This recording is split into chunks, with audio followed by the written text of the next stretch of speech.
Hello. आज हम एक छोटा सा कहानी बताएंगे। वो कहानी नहीं, ठीक से वो है conversation between Krishna ji and his सखी द्रौपदी के बीच में जो हुए थे। तो जो जब महाभारत युद्ध स्टार्ट होगा उसका पहले द्रौपदी जी ने बहुत टेंशन में था, बहुत परेशान थी उन्होंने कि युद्ध के बाद क्या होगा, कौन हारेगा कौन जीतेगा, उसका टेंशन उनका नहीं थी।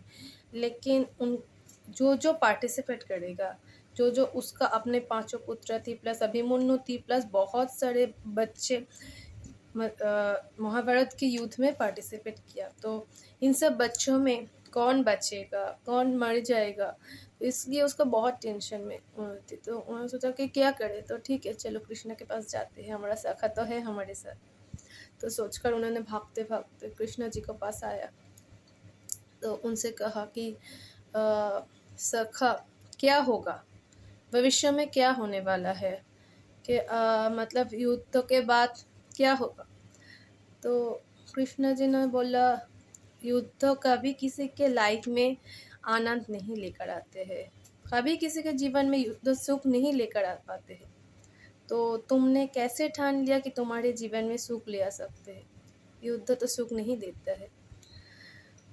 तो बहुत परेशान थी उन्होंने।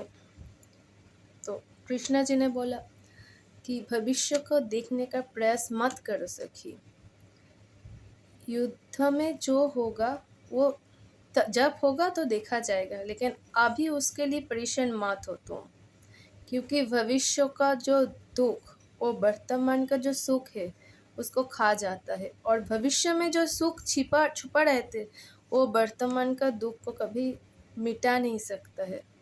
तो इसलिए उन्होंने बोला कि भविष्य को देखने का प्रयास मत करो सखी, और ईश्वर को अपना निर्णय लेने दो।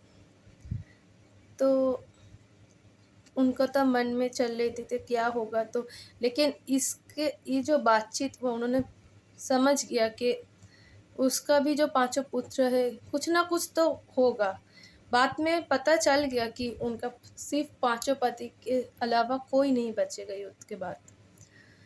तो भगवान इसलिए बोला कि तुम जो भविष्य में होगा वो तब तुम देखना, अभी उसके लिए चिंता मत करो, क्योंकि अभी जो तुम वर्तमान में जी रहे हो ना, तो वर्तमान में ही भाव सोचो।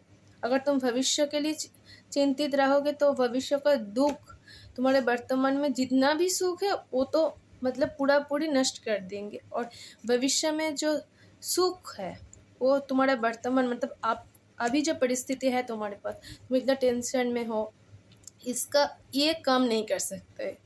तो इससे हम क्या मतलब क्या सीखता है कि भविष्य के लिए टेंशन, फ्यूचर को लेकर फ्यूचर छोड़ दो, फ्यूचर में जो होगा वो होगा। अभी हम प्रेजेंट में ही जीते हैं भगवान के साथ, मन में पूरा विश्वास के साथ कि भगवान हमारा साथ है। तो फ्यूचर में जो है वो उन्होंने पहले से सेट करके रखा है, या जो हमारे कर्म कर्म के अनुसार वो दे देगा, फल हमको दे देंगे, उसके बारे में सोचना नहीं है हमको।